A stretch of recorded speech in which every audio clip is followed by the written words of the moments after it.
Le Mali digné à la venue des présidents de la CEDEAO désignés par le dernier sommet de la CEDEAO aux États-Unis car indisponible pour contrainte d'agenda.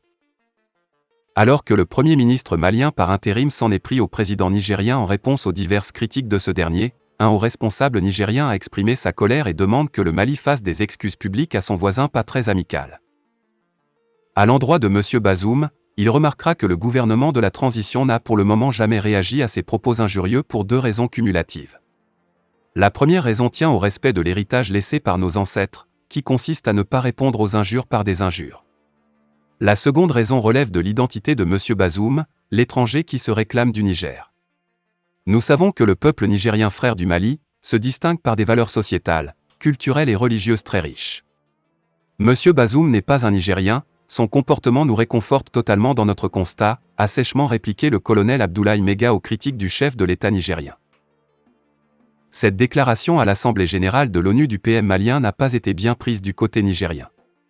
Dans un entretien avec un média local, l'honorable Mahmoud Sagdoun, vice-président de la Commission Défense et Sécurité de l'Assemblée a répliqué en indiquant que « Nous demandons le rappel de notre ambassadeur au Mali ainsi que la rupture des relations diplomatiques jusqu'à ce que ces soldats reviennent sur le chemin droit et présentent officiellement leurs excuses au président de République et au peuple nigérien. » La dernière sortie du président bisso-guinéen symbolise à elle seule toutes les caractéristiques de l'affaiblissement institutionnel et moral de la CEDEAO.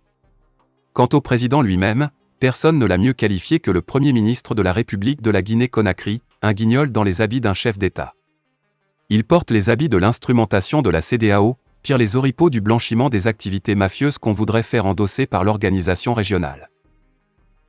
Voilà un président qui a été installé par la CEDEAO avant même que la Cour constitutionnelle de son pays ait eu le temps de proclamer les résultats des élections présidentielles. Une imposition qui a défié toutes les règles d'une démocratie, même vue sous l'angle tropical.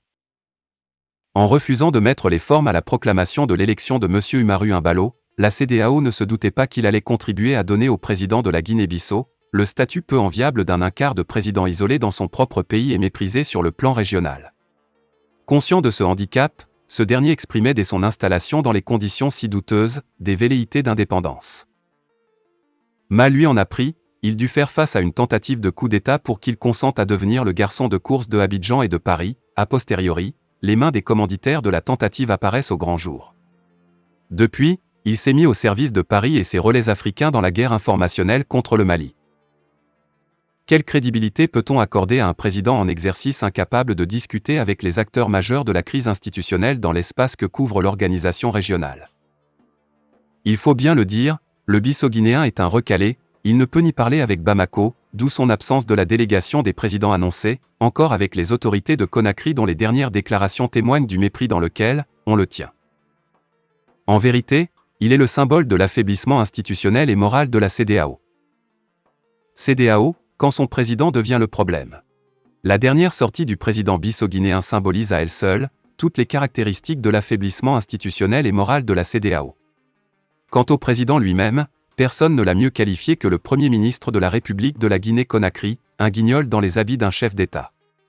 Il porte les habits de l'instrumentation de la CEDEAO, pire les oripeaux du blanchiment des activités mafieuses qu'on voudrait faire endosser l'organisation régionale. Voilà un président qui a été installé par la CEDEAO avant même que de la Cour constitutionnelle de son pays ait eu le temps de proclamer les résultats des élections présidentielles. Une imposition qui a défié toutes les règles d'une démocratie, même vue sous l'angle tropical. En refusant de mettre les formes à la proclamation de l'élection de M. Umaru Imbalo, la CEDEAO ne se doutait pas qu'il allait contribuer à donner au président de la Guinée-Bissau le statut peu enviable d'un quart de président isolé dans son propre pays et méprisé sur le plan régional. Conscient de ce handicap, ce dernier exprimait dès son installation dans les conditions si douteuses des velléités d'indépendance. Mal lui en a pris, il dut faire face à une tentative de coup d'État pour qu'il consente aujourd'hui à devenir le garçon de course de Abidjan et de Paris. A posteriori, les mains des commanditaires de la tentative apparaissent au grand jour.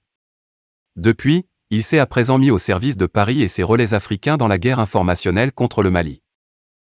Quelle crédibilité peut-on accorder à un président en exercice incapable de discuter avec les acteurs majeurs de la crise institutionnelle dans l'espace que couvre l'organisation régionale? Il faut bien le dire, le Bissau-Guinéen est un recalé, il ne peut ni parler avec Bamako, d'où son absence de la délégation des présidents annoncés, encore avec les autorités de Conakry dont les dernières déclarations témoignent du mépris dans lequel on le tient. En vérité, Il est le symbole de l'affaiblissement institutionnel et moral de la CEDEAO.